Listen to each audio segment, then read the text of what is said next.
Hello everyone, स्वागत है आपका आज की क्लास में और मैं हूं आपका नेट वाला भैया। देखिए जी, आज है 31 दिसंबर 2022 और कहते हैं अंत भला तो सब भला। सही बात है भाई, ये तो है। ये क्यों बोल रहे हो भैया?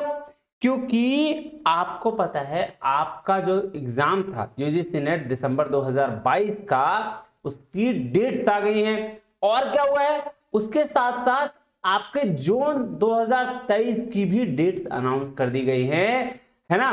तो अब क्या, तो हाँ जी, आ तो गई है। बस आज क्या करेंगे हम लोग भैया, आज हम लोग बनाएंगे एक ऐसी स्ट्रेटेजी जिससे क्या होगा, जिससे अपना जो टारगेट है यूजीसी नेट जेआरएफ क्वालिफाई करने का, वो क्या करेंगे, हम अचीव कर लेंगे। तो रेडी हो उसके लिए? हाँ जी भैया, रेडी तो हैं। तो फिर बताइए कैसे करना है। तो आइए चलिए शुरुआत करते हैं उसकी, है ना। आइए देखिए जी, अपना टारगेट क्या है? अपना टारगेट है नेट जेआरएफ, ठीक है। हाँ बिल्कुल सही है एकदम, ये क्या है अपना टारगेट, ठीक है। तो देखिए जी, डेट्स आपकी जो हैं वो एग्जाम की दो एग्जाम है। पहला एग्जाम है 21 Feb टू 10 मार्च, ये एग्जाम आपका पहले हो जाएगा, है ना। दूसरा एग्जाम का डेट क्या है? 13 जून टू 22 मार्च, सॉरी 22 जून, है ना। ये आपका सेकेंड एग्जाम का डेट है। अब एग्जाम का डेट तो आ गया, ठीक है। अब क्या करें, अब बताते हैं कि हम यहाँ कौन कौन से लोग होंगे जो इस बार एग्जाम देंगे। चलिए उसके बारे में एक बार ही देखते हैं, है ना। कौन है वो लोग? देखिए ऐसा है, यहाँ तीन तरीके के लोग होंगे जो आपके साथ एग्जाम दे रहे होंगे। पहला कौन? पहला वो होंगे भैया जो नेट जिसका हो गया है और उसने जेआरएफ के लिए इस बार फोकस किया है कि इस बार जेआरएफ निकाल लेना है। दूसरे कौन लोग होंगे? दूसरे वो लोग होंगे जिन्होंने नेट तो दिया था, उनका हो नहीं पाया था और एग्जाम की तैयारी बहुत अच्छे तरीके से कर रखी थी, ठीक है, लेकिन किसी भी कारणवश से उनका एग्जाम नहीं हो पाया, तो वो इस बार देंगे एग्जाम। और तीसरे जो लोग होंगे वो होंगे बिल्कुल फ्रेशर। देखिए ऐसा है कि ये स्ट्रैटेजी मैं बताने जा रहा हूं बेसिकली, ठीक है, वो है तीनों के लिए। लेकिन जो फ्रेशर्स होंगे, अगर उन्हें लग रहा होगा कि चलो 50 दिन में हमारी एकदम शुरुआत भी नहीं हुई है, तो आप बेफिक्र रहें, आपके लिए 2023 बहुत ही अच्छा अवसर लेके आ रहा है। उम्मीद है कि 3 एग्जाम होंगे 2023 में, नहीं, हाँ, तो आप इस एग्जाम को जरूर अटेम्प्ट करिए। इस एग्जाम को अटेम्प्ट करने से कोई दिक्कत नहीं, आप सीखिए इससे। और मैं तो ये कहूंगा कि अगर आपने स्ट्रेटजी को आगे जो मैं बताने वाला हूं उसको अगर फॉलो कर लिया और थोड़ी बहुत भी आपने पास्ट में पढ़ रखा होगा, तो आप नेट तो निकाल ही लेंगे, है ना। तो आगे आइए चलते हैं। फिर वही सवाल कि भैया क्या ये स्ट्रेटजी तीनों के लिए है? जी हाँ, ये स्ट्रेटजी जो है वो तीनों के लिए, ठीक है।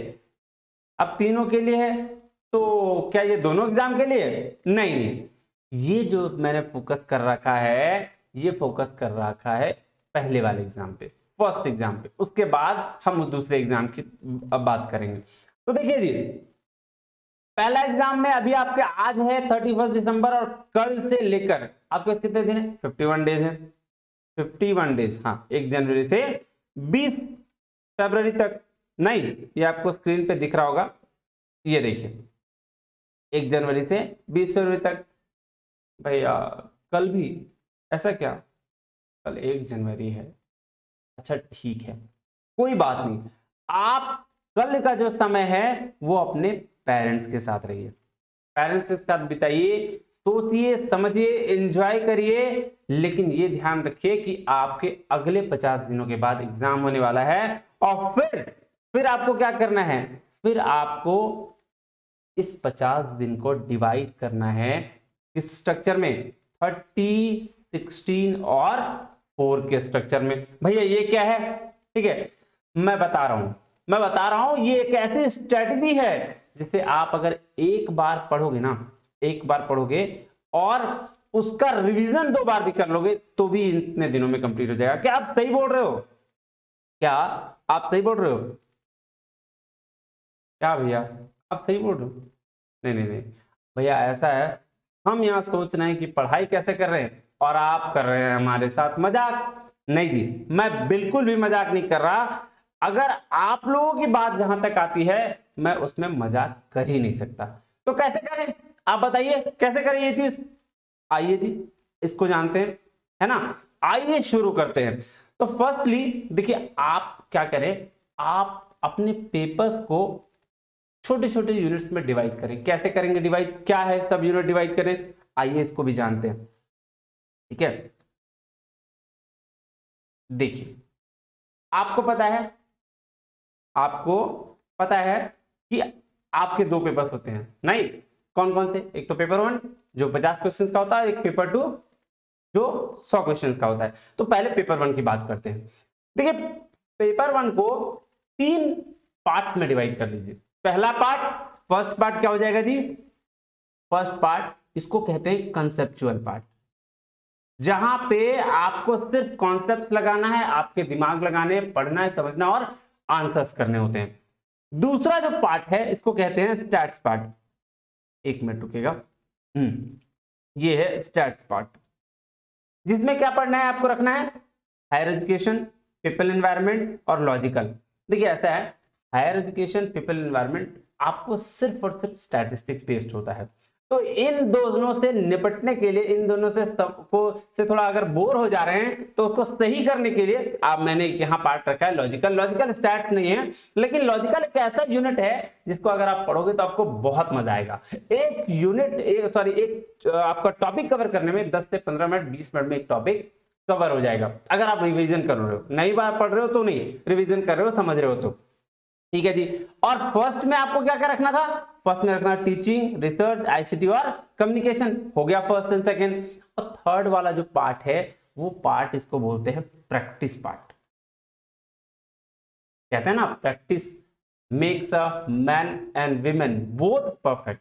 मैन को परफेक्ट नहीं, दोनों को परफेक्ट बनाता है। तो आप देखिए ये वाला जो पार्ट होता है इसको अधिकतर लोग इग्नोर करते हैं कि अरे एग्जाम के 10 दिन पहले कर लेंगे, हो जाएगा। बिल्कुल नहीं। अगर आपको एग्जाम अच्छे नंबर से निकालना है, एग्जाम क्वालिफाई करना है, तो इस पार्ट को आप बिल्कुल इग्नोर मत करिए। अरे कितना लगता है, एक RCDI बनाने में आपको हाफ एन आवर लगते हैं, आप इसको लेकर चलिए। फिर भी मैं आगे आपको बताऊंगा कि आगे क्या करना है, फिलहाल आप ये समझिए। तो इसके बाद क्या करना है, देखिए कितना टाइम देना है आपको, 2 घंटे डेली देने हैं आपको सब्जेक्टिव यानी कॉन्सेप्चुअल पेपर्स में। 1.5 आवर देने हैं आपको स्टैट्स पर और हाफ एन आवर देना है आपको प्रैक्टिस में। तो क्या ये 4 आवर डेली में मेरा काम हो जाएगा? जी बिल्कुल हो जाएगा। आपको ऐसा लग रहा होगा कि 4 आवर डेली इतने सारे सब्जेक्ट को लेकर मैं कैसे चलूंगा, ये पॉसिबल नहीं है। मैं कह रहा हूं ये पॉसिबल है, मैंने किया है, मेरे साथ बहुत सारे लोगों ने किया है। तो आप ये 4 आवर डेली देखें, मैं आपको और एक्सप्लेन करूंगा कि इसको 4 आवर कैसे पढ़ना है। अभी आप आ जाए पेपर 2 में। ठीक है, ये देखिए पेपर 2 कॉमर्स में, ये मैं कॉमर्स की बात बता रहा हूं, आप किसी और पेपर्स के लिए भी ऐसा अप्लाई कर सकते हैं। देखिए आप पेपर 2 को डिवाइड कर लीजिए, एक दिन में 2 सब्जेक्ट्स पढ़ेंगे। ठीक है, तो वैसे मैं बोल रहा हूं कि अभी आप 4 डेज मान के चलें, 4 पार्ट में इसको डिवाइड कर दें। आपके 10 यूनिट इसमें भी हैं, तो आपके 2-2 यूनिट करके 4 में पहले डिवाइड कर लें और 2 यूनिट को इंडिविजुअल रखें। ठीक है, कौन कौन सा? आप 2 को रखें, मैं एग्जांपल के तौर पर बता रहा हूं, आप इसमें कोई भी एक्सचेंज कर सकते हैं। 2 यूनिट रखना, IBT को एक साथ रखें, अकाउंट मार्केटिंग एक साथ रखें, HRM एंड बैंक एक साथ रखें और फाइनेंस और स्टैट्स एक साथ रखें। देखिए ये चारों रखने का क्या पर्पस है, आपको 2 घंटे एक दिन में 2 घंटे एक सब्जेक्ट पर देने हैं। यानी कि अगर मैं फर्स्ट पार्ट की बात करूं IBT और EQ की, तो आपको एक दिन में 4 घंटे देने हैं, 2 घंटे IBT की और 2 घंटे इको की। ठीक है सर, ये चारों का कहानी यहां खत्म होता है। अब क्या, आप 5वां और 6ठा क्यों रखे हैं आप? देखिए 5वां और 6ठा रखने का मेरा पर्पस जो है वो क्या है, वो पर्पस है कि लॉ एंड टैक्स, ये ऐसा टॉपिक है, ऐसा यूनिट है जिसमें आपको कंटिन्यूअस रिवीजन की जरूरत पड़ती है, कंटिन्यूअस देखते रहना होगा आपको। तो इसीलिए मैंने इसको क्या कर रखा है, 5 और 6 में रखा है कि 1 घंटे आप अगर इसको रोज देंगे तो आपका काम बन जाएगा। कैसे बन जाएगा? क्या 1 घंटे में कैसे कुछ नहीं होता? 1 घंटे में 1 घंटे में तो कुछ नहीं कर सकते हम, नहीं, आप कर सकते। अब सोचो अगर 1 घंटे आपने रोज पढ़ा तो 30 घंटे पढ़ोगे आप। 30 घंटे, आप समझ रहे हो कितने होते हैं टैक्स और लॉ के लिए? 1-1 घंटे, 30-30 घंटे, आपका ये कवर आराम से हो जाएगा। अब इसमें क्या हो गया कि 2 घंटे 2 सब्जेक्ट्स पर यानी कि 4 घंटे और 2 घंटे ये लॉ एंड टैक्स पे, टोटल आपको कितने घंटे की स्टडी करनी है? टोटल आपको 6 घंटे की स्टडी करनी है। ठीक है, तो 6 घंटे यहां, 4 घंटे पेपर 1 में, कितना हो गया 10 घंटे। और 2 घंटे जो भाई साहब आपको लगानी है, 2 घंटे आपको लगानी है, वो लगाना है एमसीक्यूज में, क्योंकि एमसीक्यूज का भी उतना ही इंपॉर्टेंस है जितना आप पढ़ते हो। ऐसा नहीं है अगर आप पढ़ रहे हो, ठीक है, ऐसा नहीं आप पढ़ रहे हो और आपको एमसीक्यूज सॉल्व करना नहीं आता तो आपका एग्जाम क्लियर नहीं होगा। कैसे नहीं होगा? क्योंकि भाई साहब क्वेश्चंस मेरे एमसीक्यूज में ही रहते हैं। तो आप जो भी पढ़ोगे उसके एमसीक्यूज कंटिन्यूअसली लगाते जाना। अभी 2 घंटे करने हैं हमें, अभी 30 दिन तक 2 ही घंटे करने हैं। तो टोटल आपकी कितने देर की स्टडी हो गई भैया? टोटल आपकी हो गई 12 घंटे की स्टडी। कर लेंगे? हाँ भैया कर लेंगे। हमें एग्जाम निकालना है, हमें जेआरएफ करना है इन 2 महीनों में, हम बिल्कुल कर लेंगे। तो फिर कीजिए। और अब आगे आइए समझते हैं ये क्या है आगे के बारे में। देखिए अब मैंने जो बोला था आपको कि 13, 16 और 4 इसके स्ट्रक्चर को समझिए। आइए देखिए, पहला है फर्स्ट जो मैं बात कर रहा हूं, फर्स्ट मैं जो बात कर रहा हूं वो है 30 डेज की। ये 30 डेज हमें क्या करनी है? देखो भाई साहब 30 डेज हमें करनी है जबरदस्त मन लगा के पढ़ाई, है ना। और कितने घंटे की? 10 घंटे, 10 से, और 2 घंटे हमें हर चीज पे क्या लगाना है? एमसीक्यूज, है ना। 12 घंटे की पढ़ाई कंटिन्यूअस करनी है। नेक्स्ट 16 डेज हमें क्या करना है? अब नेक्स्ट 16 डेज हमें सिर्फ और सिर्फ क्या करना है? रिवीजन, उसके बाद उसके टेस्ट और एमसीक्यू। उस समय हमें बहुत ज्यादा ये नहीं करना, बस क्या करना है? रिवीजन, क्योंकि 30 दिन हमने तो पढ़ ली मन लगा के ना। अब हमें करना होगा क्या? सिर्फ और सिर्फ रिवीजन। टेस्ट लगाइए आप, पेपर 1 के पेपर 2 के दोनों के टेस्ट लगाइए, और एमसीक्यूज भी प्रीवियस ईयर के भी सॉल्व करिए। ये 3 काम करिए आप 16 दिन में। और लास्ट के 4 डेज क्या करना है भैया? लास्ट के 4 डेज भी बचा हुए हैं। अब ये जो लास्ट के 4 डेज है ना भाई साहब, आप इसमें सिर्फ करिए रिवीजन, सिर्फ revision. No new topics, no MCQ, no test, only and only revision. इससे क्या होगा? देखिए आपने जितना एमसीक्यू करना था कर लिया, जितना टेस्ट देना था दे लिया। अब आपके जो लास्ट 4 दिन होते हैं ना वो बहुत इंपॉर्टेंट होते हैं। तो वो इंपॉर्टेंट टाइम अगर आप अपने रिवीजन को दोगे तो वो माइंड क्या करेगा? आपका ऑब्जर्व कर लेगा, और जो ऑब्जर्व करेगा वही चीज आप जाके एग्जाम में क्या करोगे, है ना। समझ गए आप? जी बिल्कुल। तो ये अब क्या है, अब ये आपको ऐसे काम करना है। अभी मैं 30 दिन की स्ट्रेटेजी आपको बना के दे रहा हूं। मैं उम्मीद करता हूं कि ये स्ट्रेटेजी अगर आप फॉलो करेंगे तो आप बहुत अच्छा, आपको कॉन्फिडेंस आपका यहां हो जाएगा। ठीक है, आइए आगे बढ़ते हैं। ये देखिए ये क्या है? ये है 30 दिन की स्ट्रेटेजी, है ना, 30 डेज स्ट्रेटेजी। अब क्या करना है इसमें? देखिए मैंने इसको पेपर 1 को 2 पार्ट में यहां भी कर दिया डिवाइड। ठीक है, कैसे कैसे? एक हमें जो रोज पढ़ना है उसको छोड़ना ही नहीं है रोज, और एक जो हमें डेज पेपर बोला है, मैंने इसको डेज पेपर क्यों बोला है मैं ये आपको बताता हूं। पहले डेली पेपर के बारे में जान लीजिए। पेपर हमने डेली पेपर क्या क्या है? आरसी, डीआई और मैथ्स, ये तीनों को लेकर आपको 1 घंटे की स्टडी करनी है। 1 घंटे में क्या करना है? 1 आरसी, 1 डीआई और थोड़ा मैथ्स, यानी कि 10 क्वेश्चंस, 20 क्वेश्चंस हर यूनिट के। ठीक है, 1 घंटे काफी नहीं है इसके लिए? बहुत काफी है। आरसी डीआई आपको ज्यादा से ज्यादा 30 मिनट लगेंगे, और आधे घंटे में आप 10 क्वेश्चन सॉल्व कर लोगे, मैथ्स वगैरह के कोई भी, है ना। तो ये आपको ये हर दिन करना है, क्योंकि आप जब तक एग्जाम में चले जाओगे ना भाई साहब 45 आरसी और 45 डीआई कर चुके होगे। सिर्फ 1 घंटा इसको दोगे तो समझ रहे हो आपकी इंपॉर्टेंस कितनी बढ़ जाएगी, आप कितना ज्यादा दूसरों से कितना अलग हो जाओगे। आप सिर्फ एक बार 1 घंटा ये करोगे तो ये हो जाएगा। अब क्या? अब आगे थोड़ा सा और बढ़ते हैं। दूसरा डेली पेपर क्या करना है आपको 1 घंटे और? आइए ये भी दिखाता हूं मैं आपको। ये देखिए, ये जो पीपल एनवायरनमेंट है, ये देख रहे हो statistics part, people environment, higher education, logical, इसको आपको रोज आधे घंटे पढ़ने। आधे घंटे मजाक चल रहा है यहाँ पे? आधे घंटे में कैसे होगी पढ़ाई? होगी, बात मानो होगी। क्यों? क्योंकि ये पीपल एनवायरनमेंट का जो पार्ट है स्टैटिस्टिक्स है, और आधे घंटे पढ़ने के बाद आप दो ही चीज याद कर पाओगे, लेकिन याद रख पाओगे। अब आप सोचो कि अगर आप ये आधा घंटा दे देते हो इसको, तो दो चीज आज याद कर लिए, अब आज याद कर लिए, फिर क्या होगा, फिर जब कल आप याद करने जाओगे ना, तो वो दो चीज पढ़ने के लिए आपको लगेंगे 4 मिनट। जो आधे घंटे में कल किया था वो आज 4 मिनट, उसको रिवाइज किया, फिर अगले दिन उसके बाद वाला पार्ट पढ़ा, और ऐसे ऐसे ऐसे ऐसे करते करते आप देखोगे एग्जाम के जब आप 5 दिन पहले आओगे, तो आप 1 घंटे के अंदर अपनी पूरी पीपल एंड एनवायरनमेंट और हायर एजुकेशन आपके टिप पे होगी, आपके जुबान पे होगी, आपके दिमाग में होगी। ये मैं आपको श्योर करता हूं जिसने ये फॉलो कर लिया।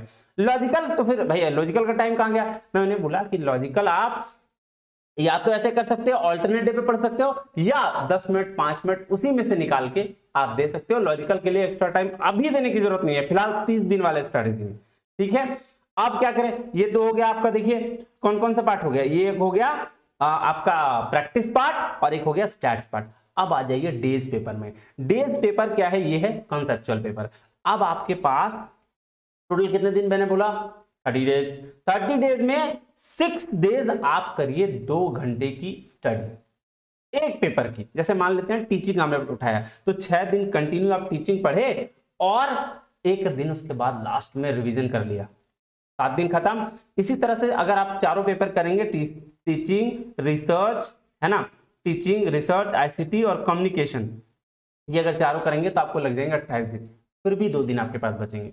और वो 2 दिनों में 2-2 घंटे की अगर आप पढ़ाई कर लोगे, तो 4 घंटे में मुझे लगता है ये चारों पेपर जितना आपने पढ़ा है उसकी रिवीजन भी कर लोगे। समझ में आ रही है बात कि पढ़ना कैसे है? अगर आपने इस स्ट्रेटजी को फॉलो किया तो कोई रोक पाएगा? नहीं भैया, कोई रोक नहीं पाएगा। आइए चलते हैं पेपर 2 में, है ना। ये देखिए, आप पेपर 2 के लिए 30 डेज की स्ट्रेटजी क्या है? क्या है भैया इसकी स्ट्रेटजी?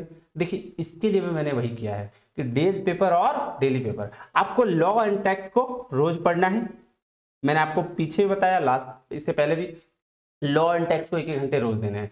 और यही 6+1 वाली जो स्ट्रेटजी है, 4 घंटे पढ़ना है और हर दिन 2 पेपर लेना है। जैसे आईबीटी और निको आपने शुरू किया तो 2 घंटे आईबीटी, 2 घंटे इको, और ये आपको 6 दिन करने हैं। 6 दिन करने के बाद फिर लास्ट के 2-2 घंटे जो बचेंगे 7वें दिन, वो आप क्या कर लोगे? रिवीजन कर लोगे। ऐसे ही आपके चारों पार्ट हो जाएंगे कि नहीं? हाँ जी भैया, हो जाएंगे।